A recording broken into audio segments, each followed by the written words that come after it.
in one 36-hour period, this guy, Steve Witkoff, who's Trump's special envoy, delivers a message. And what was the message?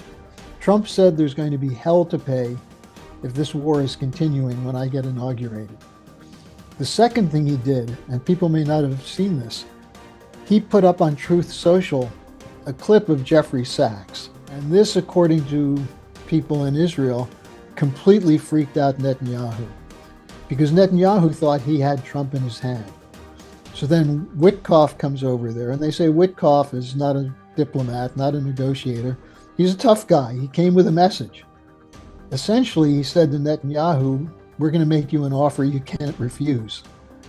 And the offer is...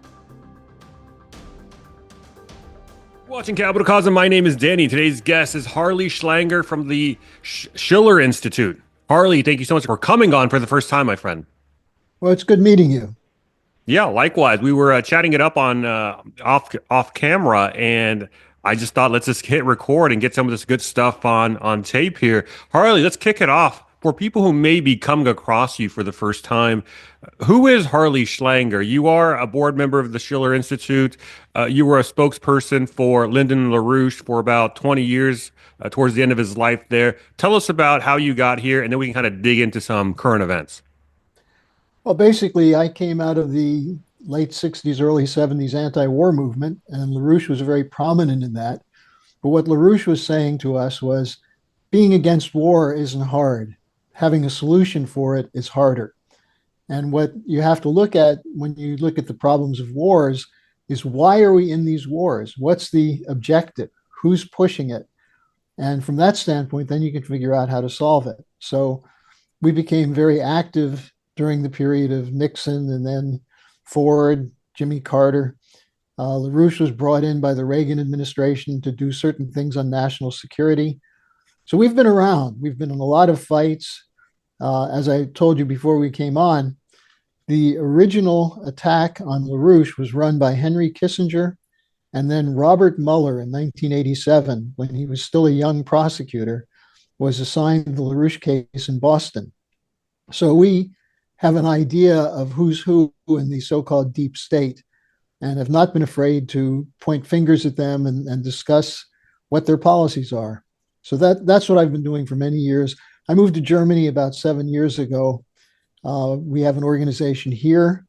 We have candidates in the upcoming election. And I can tell you this whole German political situation is about to collapse, as is all of Europe. You know, Macron is about 15% popularity in France. Starmer is collapsing faster than a rock dumped in a little swimming pool. It's a very fascinating situation in the world because we're in a transition period. And from what I've done over the years with LaRouche, it gives me a bird's eye seat to see where we've come from, where we're going, and what has to be done. When you say Kier Starmer is dropping like a rock, when you say Macron is dropping like a rock, I mean, in the case of Kier Starmer, he's been around for what, a cup of coffee? I believe it's been like 5 or 6 months since he's elected. He was the head of the opposition for a couple of years, and he has a long-time record with the Crown Protective Service, which is catching up with him now because they're asking why he never pursued the pedophile rings in Britain. But he came in because the Tories were so pathetic, so terrible. And so it was a classic case of throwing one group out and then getting ready to throw the next group out. He's very unpopular right now. The inflation is high, job problems are terrible. But what's he doing today? He's in Kiev to say to Zelensky, we have a new 100-year security pact with Ukraine, between Britain and Ukraine. Classic British geopolitics, given that they're saying we have to Trump-proof NATO, since they're worried about what Trump will do. Starmer's stepping up, promising arms, money, and full support for the Zelensky government. So that's going to make him more unpopular because the situation in the United Kingdom is terrible in healthcare and schools and infrastructure, and yet they're committing billions of dollars to propping up Ukraine in a losing war. Same as what happened to Biden and Harris. And it also undid Boris Johnson. If you recall, he did Yeah. try to throw a monkey's wrench into peace talks initially at the very beginning of the Ukraine war. He made a trip down to Ukraine personally and advised Zelensky not to. The question I arises, would say he threatened Zelensky. He yeah, there you basically go. said, "You're going to get no more money if you don't listen to us." And he was there on behalf of NATO. Hmm. In the case of Britain, though, they did throw out the Tories for Keir Starmer, and it seems like they're going to throw out Keir Starmer back for the Tories, or is there a wild card in all this that may arise? Well, I think the wild card for all of Europe is Donald Trump. Hmm. Everyone in Europe is holding their breath and they're not sure what Trump is going to do. And Trump's great advantage is that the only thing predictable about him is that he's unpredictable. Is he going to attack Greenland, for example? Right. Or is he going to have 100% tariffs on things? Or is he going to get out of the Paris Climate Accord again? And some of the things he does or he says he talks about are for effect. But some of the things he does are straight and serious. And I think the ceasefire that was just signed or is about to be signed between Israel and the Palestinians happened because of Trump coming into the White House. He delivered an ultimatum to Netanyahu in the way that Blinken and Biden were afraid to. So in Europe, everyone's holding their breath. Will the US go out of NATO? What will that mean for Ukraine? And the line in European governments is that Putin is planning to, if Ukraine is lost, if Russia gets Ukraine, then there's no stopping Putin. This is a completely false view. Putin has no intention of running over Europe, but it's being used to generate more money for the arms industries. They're talking now about 3 to 5% of GDP going to defense spending in Europe. So who benefits from that? And that's why the governments are collapsing. In Germany, the price of electricity has doubled in the last 2 years. The Deutsche Bahn, the train system, can't run on time anymore. Germans are supposedly famous for punctuality. You can't get anywhere on the train system. It's falling apart. The schools are overcrowded. You have the immigrant problem. And so the current government, the Social Democrats of Schultz, the Greens, and the Free Democrats, are at about 20% popularity for the three parties in the polls. Wow. So Europe as a whole, the European governments are in bad shape. Their policies are bad. Where did they get their policies? From the Biden administration and from the British, because when we talk about the British, forget who's prime minister. It's the city of London that calls the shots. And the city of London is its own special enclave, separate from London, the city, right? It is a banking enclave, much the same way that DC is an enclave in and of itself within the United States. It's about a 1 square mile area where all the banks have their headquarters. That's where MI6, British intelligence, is located. When Prince Charles was coronated as King Charles, the final coronation service was in the city of London. And the integration of the corporate cartels of London in banking, insurance, offshore banking, they're at the center of tax evasion, drug money laundering.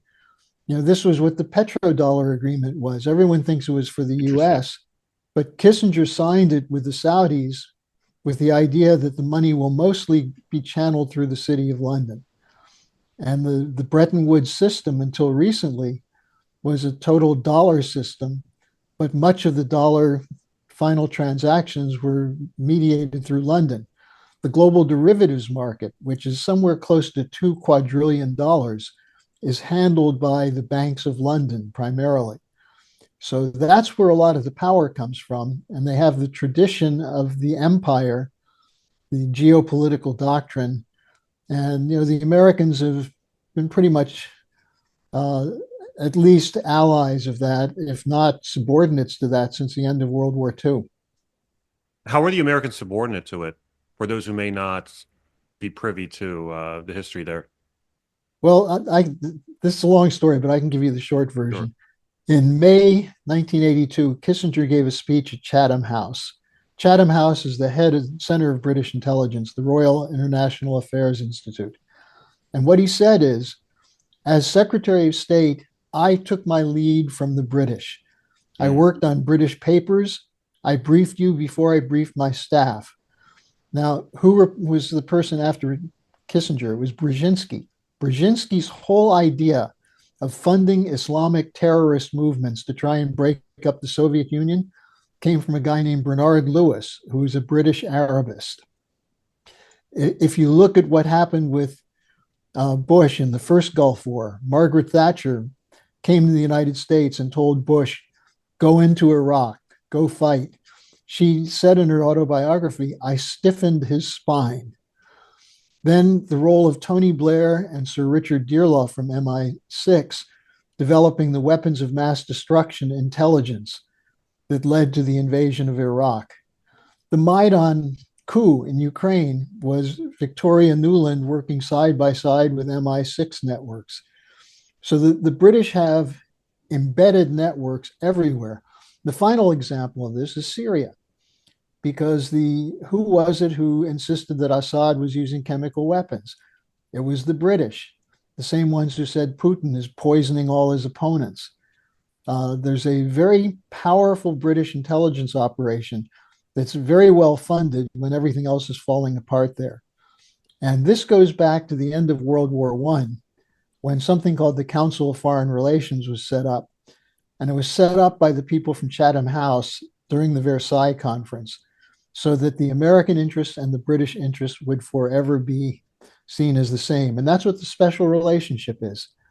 And if you want to know how powerful that is, to this very day, if you go through the British press about why Tulsi Gabbard should not be named Director of National Intelligence, the number one reason given is that she doesn't trust the British and it would harm the special relationship.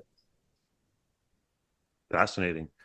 Putin also alludes to this whenever he calls out the West. He calls it the Anglo-American sphere. He always seems to include some sort of Anglo influence in his rebuttals to the West. I don't know if you've Yeah. noticed this. You probably did. Oh, sure, of course. Yeah. And he's right about that because in the Ukraine war, one step ahead of the Americans has been the British. They were the ones who first gave the go ahead for shooting the long range missiles into Russia. You may remember that it was Starmer who came to the United States to get Biden to give the go ahead. And at the last minute, Biden said no. And then 2 weeks later, he changed his mind. The provision of various kinds of weapon systems all have come from British initiation. And then you look at the Gaza situation. It's always the US and the British that are defending Israel at the UN Security Council when all the rest of the world has turned against them. So the Brits, and also through the Five Eyes, the intelligence agencies that include Australia, New Zealand, and Canada, they play a very large role in shaping US intelligence policy. The Christopher Steele dossier. Steele was MI6. You remember Christopher Steele from Russiagate, who had the dossier that claimed Putin was being blackmailed by the Russians, or the Trump was being blackmailed by Putin. All of that came from Britain. I think some of what Trump is saying about Canada is designed to get under the skin of the British, because Mm, Canada is still basically a British country. that's a good point because there is that connection there. Does the crown still hold power, or is it mainly the banking families from the city of London? Well, the crown is integrated into the banking families. It always has been. And when you talk about that, people who are focused on the World Economic Forum, for example, Klaus Schwab, that operates directly under, at the time, Prince Charles and now King Charles. The whole network of global cartels are located in London and Wall Street. But the question of the crown is interesting because Prince Philip, before the former or the husband to Queen Elizabeth, Prince Philip was the leading environmentalist in the world. And he was the one who came up with the idea of the world he didn't come up with it, but he was pushing the idea that the world is overpopulated. Global warming is caused by using up too many resources because there are too many people. And the whole climate change initiative came out of so-called British science. And it goes back, as you may know, to a man named Malthus at Mm. the time of the American Revolution, who was the first guy who said, the problem is that food supply can't keep up with population. So just let some people die off and that'll solve the problem. And why, what were they afraid of? The American system proved that it can produce more than enough food for a growing population. And this has always been the fight between the empire and the original idea of the American Republic, which was explicitly anti colonial, anti imperial. And we've lost a lot of that. I think Trump and his discussion of the MAGA movement is trying to use the conception of American exceptionalism to get that back. I think in some cases it's mislocated, but it's the right idea. We need a national mission, not a mission that's determined by consultation with the bankers of London. Interesting. So on one side you have the British alongside with the Europeans, if I'm interpreting that correctly. On the other side, you have Trump's gang. Is Trump affiliated with a different faction of elites, so to speak? And if so, who are these elites that back Trump? Well, this is the funny thing. You've probably noticed recently Steve Bannon going after Musk. Hmm. And some people are trying to portray that as a battle of the billionaires over who's going to control Trump. My personal view, as someone who was around very close to the Trump campaign in 2016, there were people I knew and that I worked with who were on the inner circle. They never trusted Bannon. And, Bannon didn't come to work for Trump until August of 2016. And yet he claimed that he came up with a strategy for the election. It was actually Roger Stone and Paul Manafort, with some help from Michael Flynn on the question of strategic policy, that came up with the strategy, but Trump carried it out. My view is that Trump is pretty much on his own. I mean, he's got people who support him because Hmm. they can make money from him. But this idea that you have a split now between the MAGA movement and the techno billionaires, I think people are forgetting most of the techno billionaires were supporting Biden. How did Kamala Harris raise $100 billion Right. overnight? So there's a lot of mythology that's being written even before the votes were counted. This mythology about who runs who. Now, Trump is sort of an American icon, you might say. I mean, he built a reputation through his idea as a deal maker. A lot of that I would attribute to his association with Roy Cohn, who was a very dirty guy.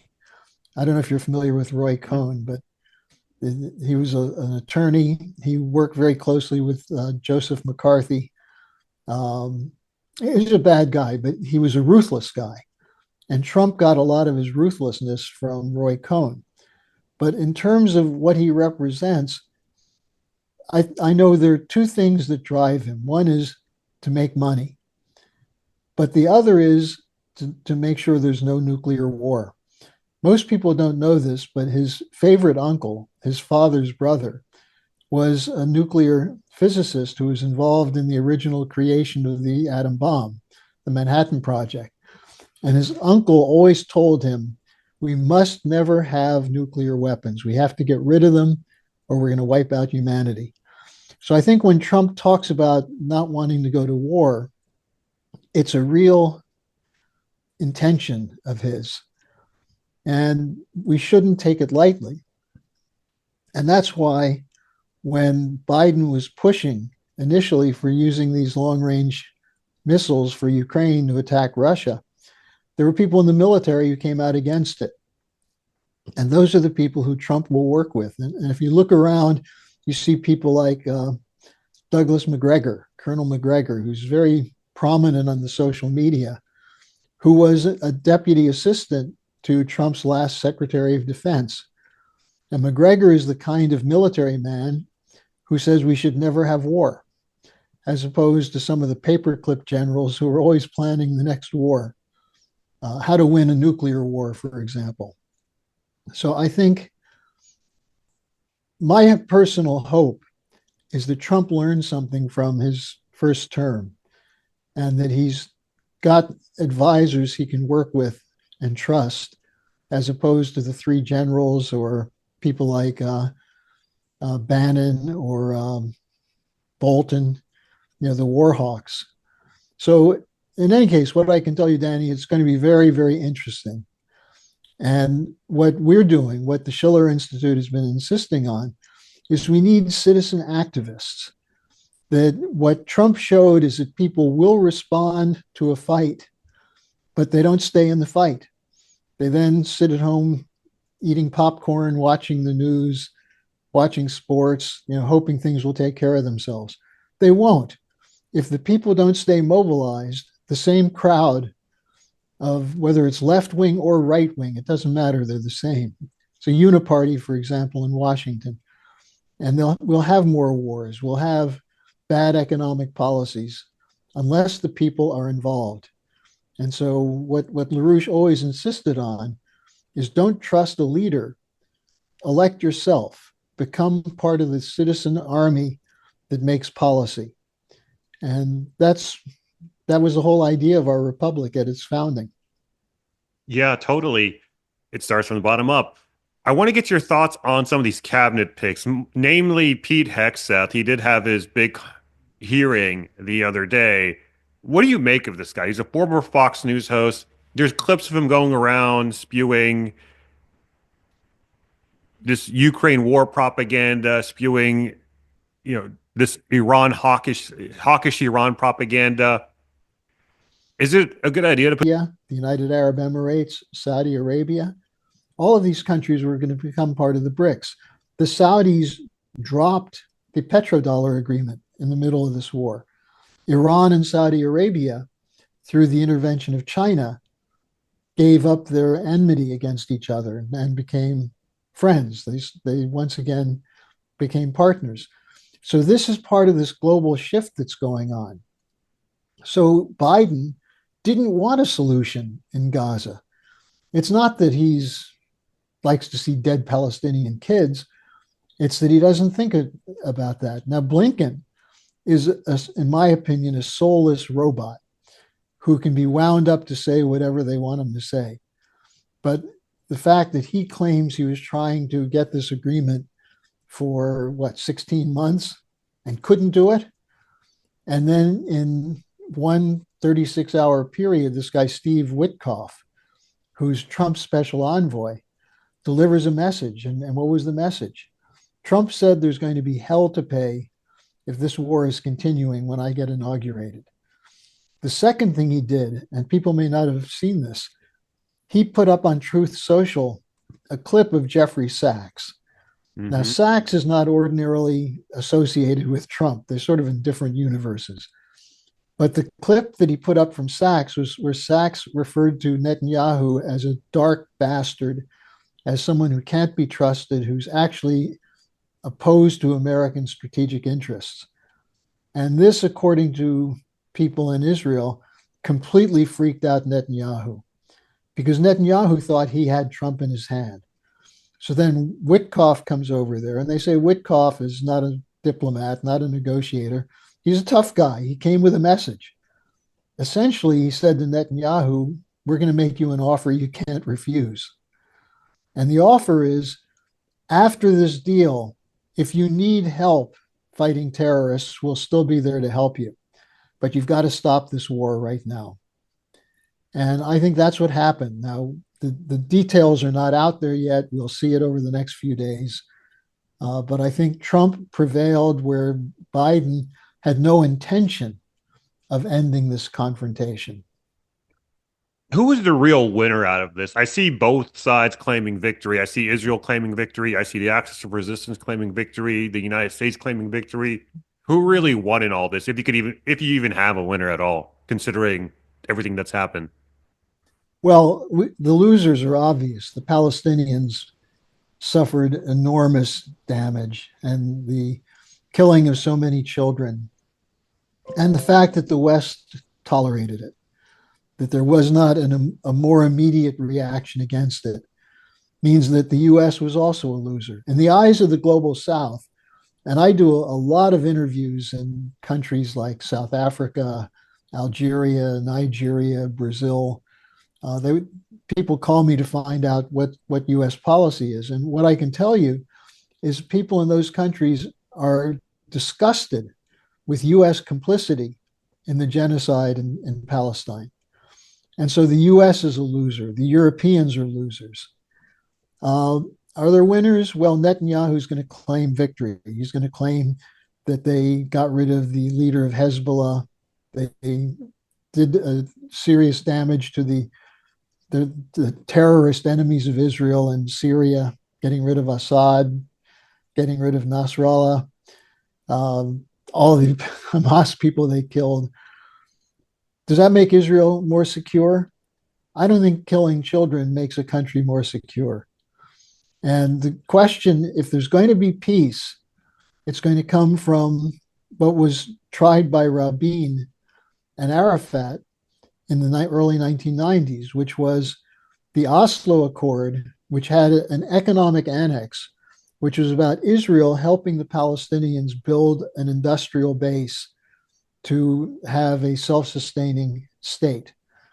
Now, if you do something like that, if Trump can get the Israelis to realize that peace will come from mutual benefit from economic investments, then you can have peace. That's the only way you can have a durable peace. If peace is by putting up fences and machine gun nests and surveillance, and that's not peace. That's the absence of war, which will then break out again eventually. So we'll find out how good a peacemaker Trump is if he can convince the Israelis that their security is in the economic benefit of the Palestinian people. And that's what was left out of the negotiations so far. I That was see. left out of Camp David with the Sadat-Begin agreement. It was left out of Oslo. It was there in both of them, but it was always, this is what we'll do after we have peace. And the implication was, if you don't have peace, you can't get to the second phase. Who's going to spend money to develop a country that's at war? And so the first phase is you have to stop the fighting. But that's not peace. Peace depends on development. And that's the real test right now. Also with Ukraine. Yeah. Speaking of another country that's at war in the Middle East, that is Syria.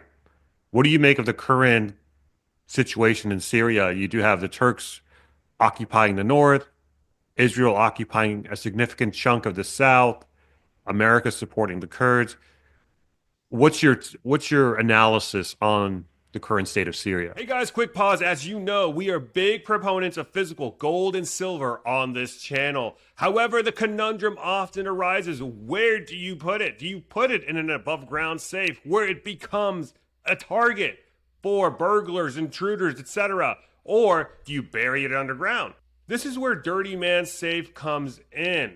This is a very simplified solution if you want to bury your gold or silver, or actually any valuables underground, whether it be alternative car keys, house keys, paperwork, legal documents, anything that's important to you. You can put in this bad boy right here. Let's go ahead and take a look at how it works. All right, so you're going to start off by digging a hole underground, sticking the tubular module in with the safe inside. You bury your valuables, and then whenever you want to extract it, boom, there it is. There's a string attachment. You just pull it out.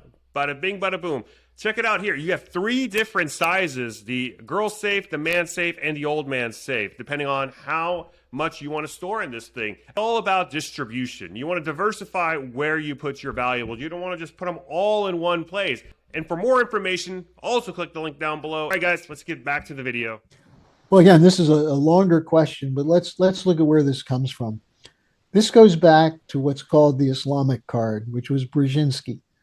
Brzezinski's view was that radical Islam could be used to attack the enemies of the United States, in particular, the Soviet Union through Afghanistan. And that's why Brzezinski made sure that the Afghan rebels had US weapons and US training when the Soviets invaded. And the same people that we armed and trained then came after the United States. They also did the same thing in Xinjiang province in China with the Uyghur Muslims, tried to turn them into a force that could take on the Chinese government.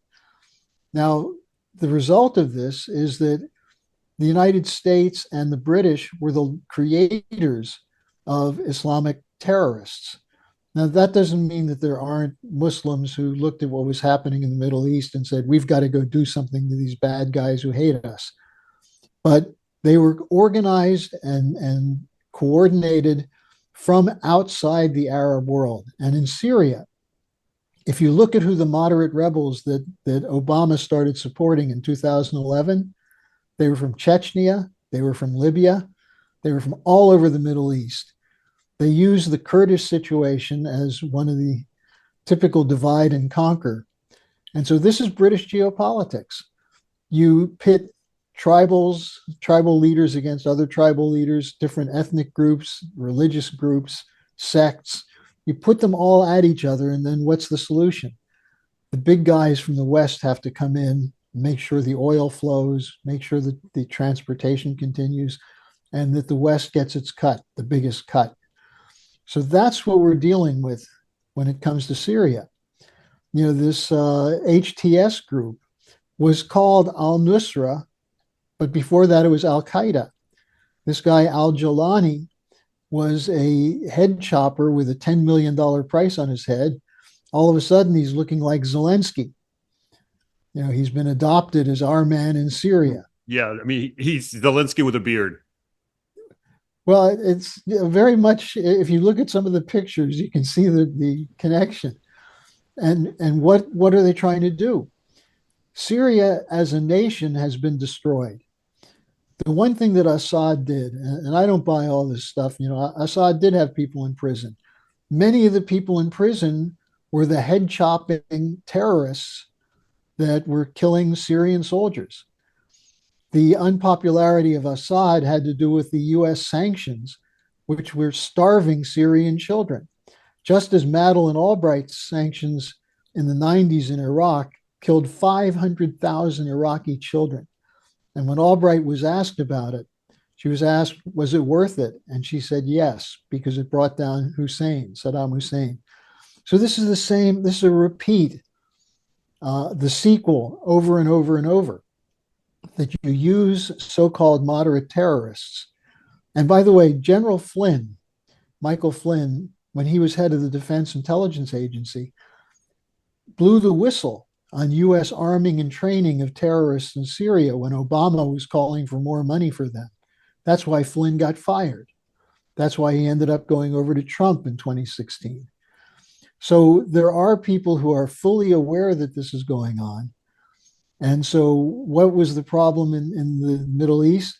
Well, you had people like Saddam Hussein, Gaddafi, Assad, who were national patriots.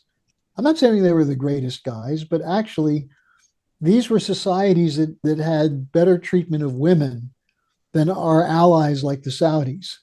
They had women university presidents, they had women in the parliament. They didn't have to wear the hijab and everything else. So we went into these countries and literally destroyed them. And so Syria has a terrible setback as a once progressive nation. And who benefits from that? Well, Israel to some extent, because Syria was the transmission belt for the protection from Iran to Hezbollah in Lebanon. But what was Hezbollah? Hezbollah was a self-defense militia that was set up after Sharon went in 1981-82 and started massacring Palestinian refugees in the refugee camps. So we create what we then call terrorists. We bring them into a position of power and use them. And if necessary, use them as an excuse to get more involved for the United States and the Europeans in these situations. It's interesting when you look at the case of Syria because you didn't have this uprising from HTS until after you had a ceasefire deal with Lebanon. Similarly, now you have a ceasefire deal seemingly with the people in Gaza and Hamas. Is this just another way to move the next theater to Iran in the same way that the theater was moved from Lebanon to Syria? Well, Iran is definitely on the target list of Netanyahu. And the question is, will Trump go along with that? Now, I think this will go a long way toward telling us what kind of president Donald Trump will be, because he's talked very tough about Iran, that they're stealing our money, that they're a threat to us, they're running international terrorism. But Pezeshkian, who's the new president of Iran, has basically said, look, we'll work with you. We're not out to destroy you.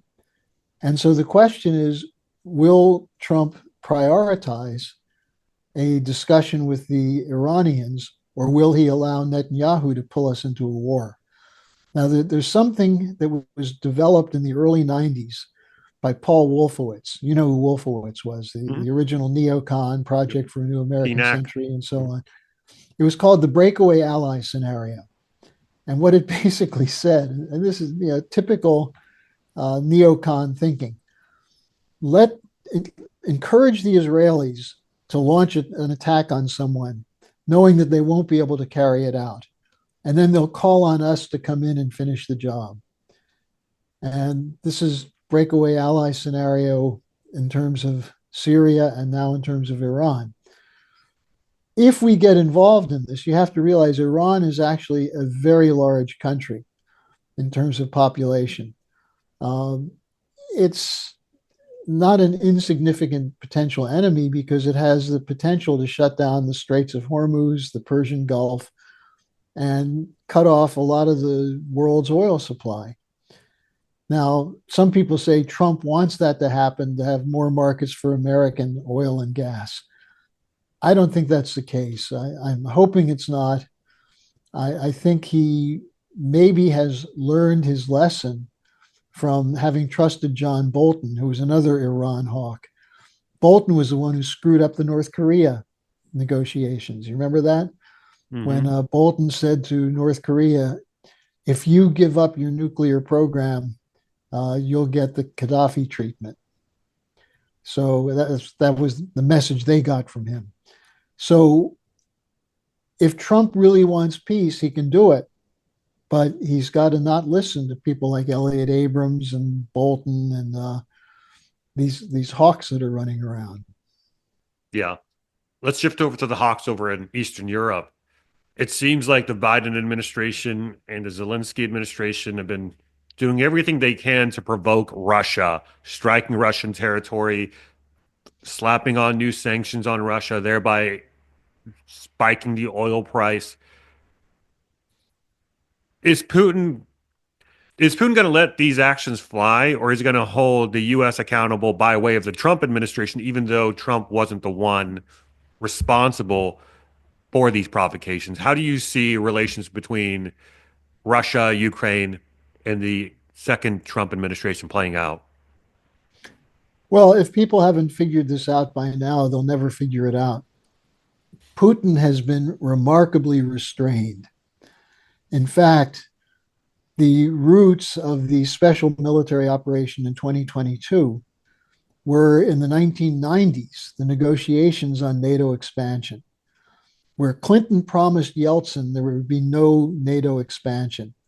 James Baker, as Bush's Secretary of State, actually said there will not be 1 inch eastward of movement of NATO. So the US, by supporting NATO expansion to the Russian border, is what Putin saw as a security threat to Russia. Now, if people say that's irrational, maybe they've forgotten something called the Cuban Missile Crisis, where we nearly went to nuclear war with the Soviet Union in 1962 because the Russians placed ballistic nuclear weapons in Cuba. We got out of that because John Kennedy used a back channel to Khrushchev to say, we'll take our missiles out of Turkey if you'll take your missiles out of Cuba. And they went on then to sign a nuclear test ban treaty. And before Kennedy was killed, he was talking about moving toward a full policy of détente with the Soviet Union. The killing of Kennedy is one of the big turning points in American history because he was moving on a number of fronts. The Russian front was one, another one. In June of 1963, he issued an executive order establishing treasury notes as the official currency as opposed to Federal Reserve notes. This was a very significant shift away from having the private banks control the credit supply of the United States. So there were a number of reasons why he became the number one on the enemy list of the International Assassination Bureau. But I bring this up because if you look at the situation today, Putin was negotiating, especially after the Maidan Square coup in 2014, which was run by the United States, Victoria Nuland and others, to put in an anti-Russian government in Kiev. And that anti-Russian government in Kiev was carrying out massacres of the Russian-speaking Ukrainians who lived in the Donbass in eastern Ukraine. So Putin felt obliged to come in and help them. But in the meantime, he went to Merkel, to President Hollande of France and others to negotiate an agreement at Minsk to resolve this. And what do we find out 5 years later? That Merkel and Hollande both admitted that the only reason they signed the Minsk Accord was not to change Ukrainian policy towards Russia, but to buy time to train the Ukrainian army to fight Russia. So if you're Putin, you look at this and you say, who can I trust in the West? The Germans lied, the French lied, the British lied, the Americans lied. And now they're saying that they're not going to let nuclear weapons be placed in Ukraine on our border. We can't wait. And that's why they launched the special military operation in February 2022. So he was very patient. Now, then they say, the line is that this was an unprovoked attack. What I just gave you was a little bit of a picture of what provoked the attack. And even now, people in the West are beginning to admit, well, yeah, Putin was provoked.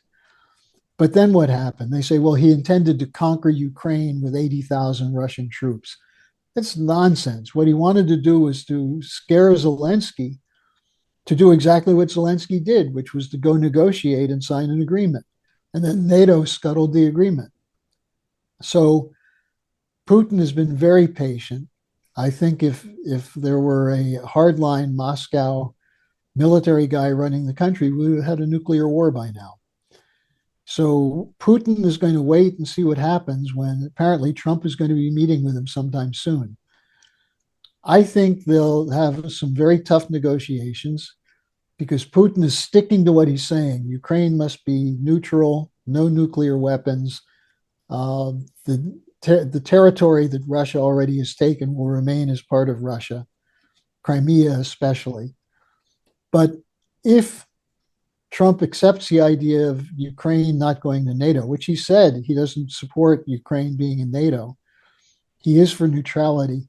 The only problem with Trump on this has been his saying that we need European troops on the border to protect it. Putin won't accept that. But I don't think the Europeans will want to do it either, because outside of Estonia, Latvia, Lithuania, and Poland, most of the European countries don't seem to want to be in a war. So I think Putin and Trump, if they have a chance, will resolve this. That's why the decision was made to allow the long-range missile strikes into Russia, to provoke something so that Trump and Putin couldn't get an agreement. And so now we've got a few days left. I'm very hopeful and praying that there'll be no false flag attack of a dirty bomb or something like that that will be used to get the United States more involved on the side of the Ukrainians. So, we're really dependent on what happens over the next few days until Trump is sworn in. And whether General Kellogg will be able to get a negotiation process in place. Yeah. Let's take things back domestically here, at least from the point of view of an American. The United States LA fires has been the top story for quite some time now. I think it's been going on for about a week and a half now. I know you guys have some proposed solutions that you wanted to talk about, so I'll let you take the floor. Well, it's a very simple thing. The problem is lack of water. And people are saying this is climate change. This is climate change. Well, Los Angeles has always had low water levels. It's not exactly a rainforest type area. Anyone who's been out there, you have the extension of the desert, and that's what the Santa Ana winds come through. So, if you're going to keep that place habitable, you need to have ample supply of water. You need to clean up the dead brush, which they're not doing. They haven't been doing. That's part of the environmentalism, is to let the forests live their own lives. Don't change the flow of waters and rivers and so on. So there's been no effort to water fireproof the area. But in 1964, there was a proposal by the Parsons Company, a California engineering firm, to bring water down from Alaska, where 80% of the water that flows through the Alaska and Western Canada goes into the ocean. It's unused. And so during the Kennedy administration, they looked at this idea of channeling it through the Rocky Mountain Trench to fill up reservoirs from Northern California to Southern California to the Arizona desert to Mexico. And in 1968, Senator Robert Kennedy introduced a bill to make what's called the North American Water and Power Alliance, NWAPA, the law. But it didn't get done. Kennedy, of course, was running for president and then was assassinated. And that bill has lain idle. It would have been at the time about $80 billion. It would have cost a lot. Today, it would be about 200 to 300 billion. But we're going to end up losing more than that from these fires. Now, if you would do something like that, you could reclaim incredible amounts of farmland. If you want greening of the desert, you want trees. If you're a real environmentalist, that's what you'd want. And so we're bringing back up again this idea of NWAPA. And interestingly, when Trump was blasting Governor Newsom, what he said is, why don't we bring down water from Alaska? So I think Trump knows about this. If he doesn't, someone who does is Robert F. Kennedy Jr., whose father was the one who drafted the bill. So this, and this is sort of a long-term solution. In the short term, Trump is saying get nuclear energy back in California so you have the power to desalinate ocean water. So there are solutions. The solution is not to sit there and curse about global warming, which is what Newsom and the mayor of Los Angeles, Karen Bass, and the others are doing. So we have to take a proactive stance toward nature. It means we need more trees. It means we need to be able to move water to where it's needed. But that's the whole function of man. I mean, we were given free will by God to do things like that. Use our creativity to figure out how to improve the conditions for humanity. And if we don't do it, we have no one to blame but ourselves. Yep. Well, very well put here, Harley. I have a few questions from my paying members on Substack, if you don't mind going through them really quick. This one Sure. is from Donna Ellie, and she was actually the one who recommended you to the show. So her question is, and I think you may have answered this, what does Harley think about the thesis that there are essentially two groups of oligarchs battling it out in the U.S. right now, like Alex Craner believes? One group is the existing entrenched uniparty slash deep state, and maybe the city of London, versus Team Trump, which includes Musk, Thiel, and Jamie Dimon. Well, I would hardly put Jamie Dimon in the Trump camp. They were opponents, fierce opponents for a long time in New York City. And Peter Thiel, he basically funded J.D. Vance's campaign to become senator from Ohio. I know now that Bannon is accusing the Musk of trying to pervert MAGA by turning it into a tech bro operation.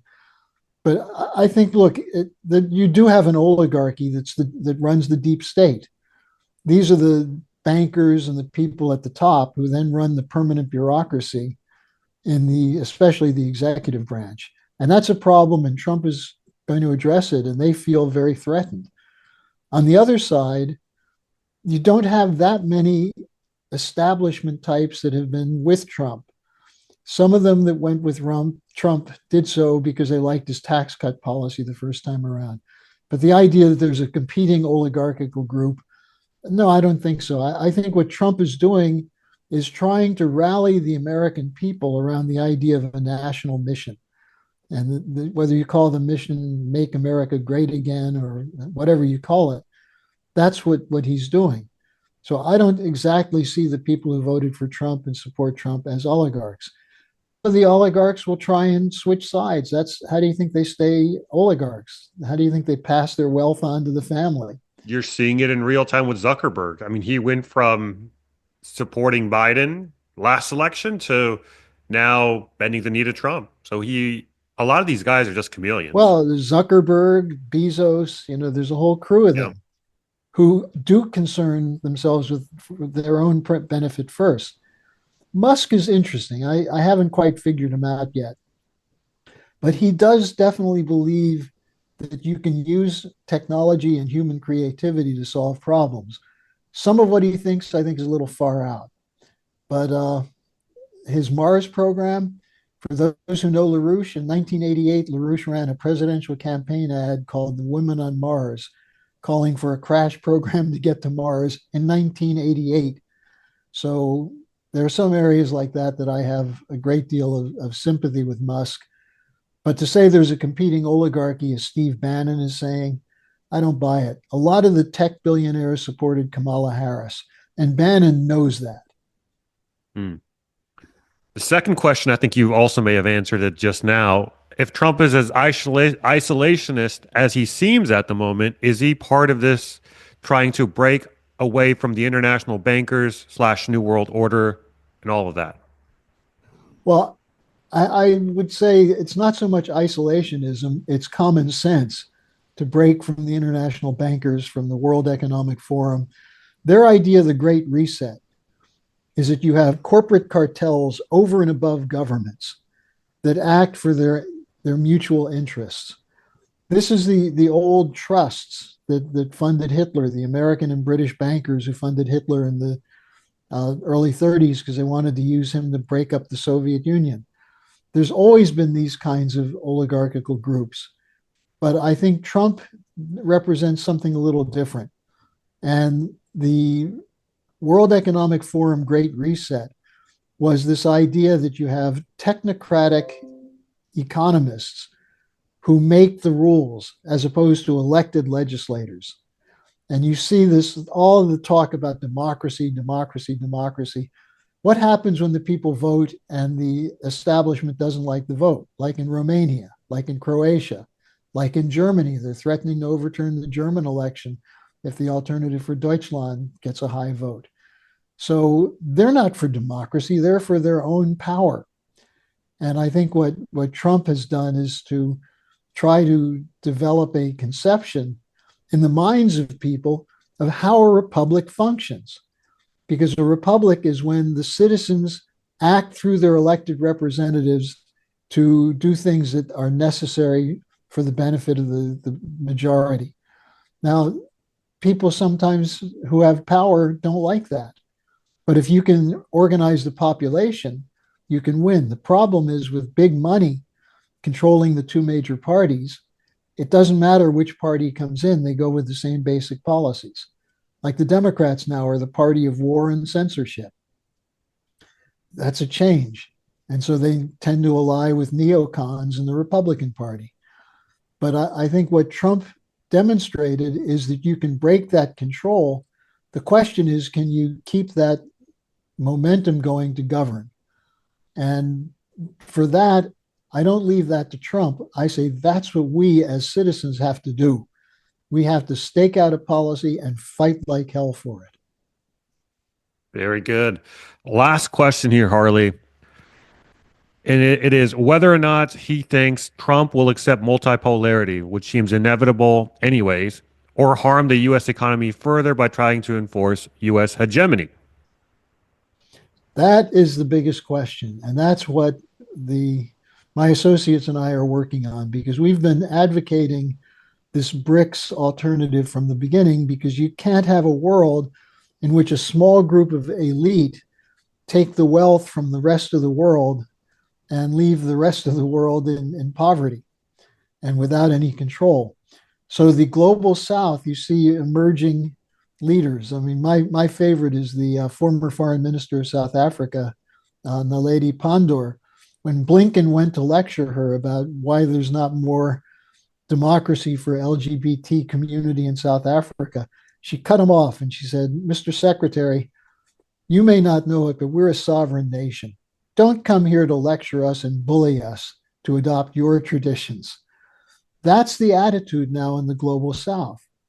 It's the people of Mali, one of the poorest countries of the world, not only kicking the French out, but seizing the assets of George Bush's family Barrick Gold.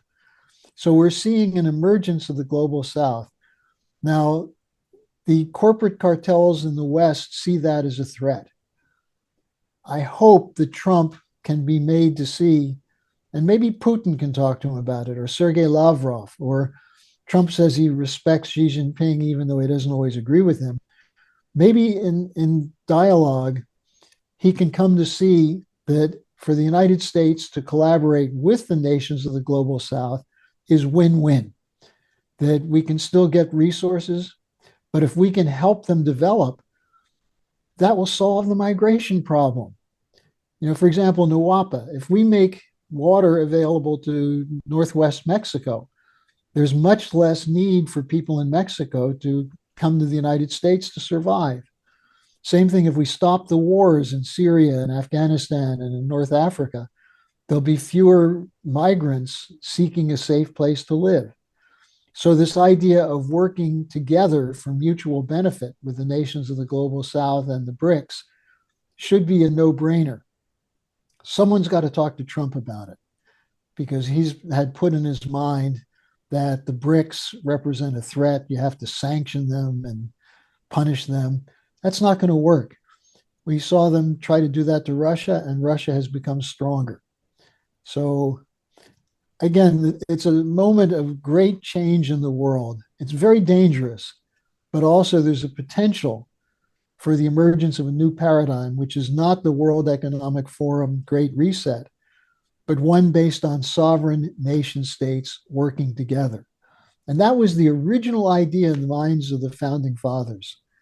The commitment to having the United States as a sovereign nation with its own credit system, with its own development of its physical economy that could collaborate with other countries outside of the power of the British Empire. And I think that's the dream we have to recapture. If that's what it means to say, make America great again, then fine, that's a good slogan. But the national mission of the United States should not be to be the world's sole superpower, but to be a nation which can be trusted to help other nations act in their own self-interests. Harley, I can't think of a better way to close things off other than your comment there. Fantastic interview. Anything else you want to talk about that we seemingly didn't get to before we wrap things up? Well, there's a lot. If people are interested and have questions for me, I always give out my personal email address and I do answer. So if people want to send some questions my way, if you disagree with me, I welcome disagreement. I love to debate. So you can send them to me at harleysch@gmail.com. That's harleysch@gmail.com. Okay. And I thank you, Danny. I enjoyed our discussion today. Yeah, likewise. We'll definitely do it again soon. Guys, if you enjoyed this video, give us a like and comment down below. Go, Harley, go. If you disagreed with anything we talked about, let me know in the comments. I do read the comments. So let me know your thoughts down below. Subscribe to the channel so you don't miss an episode. And if you want to ask questions to any of my guests coming down the line, like we just did here with Harley, then become a paying member at our Substack, capitalcosm.substack.com. It helps support the channel, and you get access to a whole host of new features that the YouTube audience simply doesn't get. With all that said, Thank you guys for watching. Harley, thank you for coming on. And I'll catch you guys later. Bye, y'all. Bye.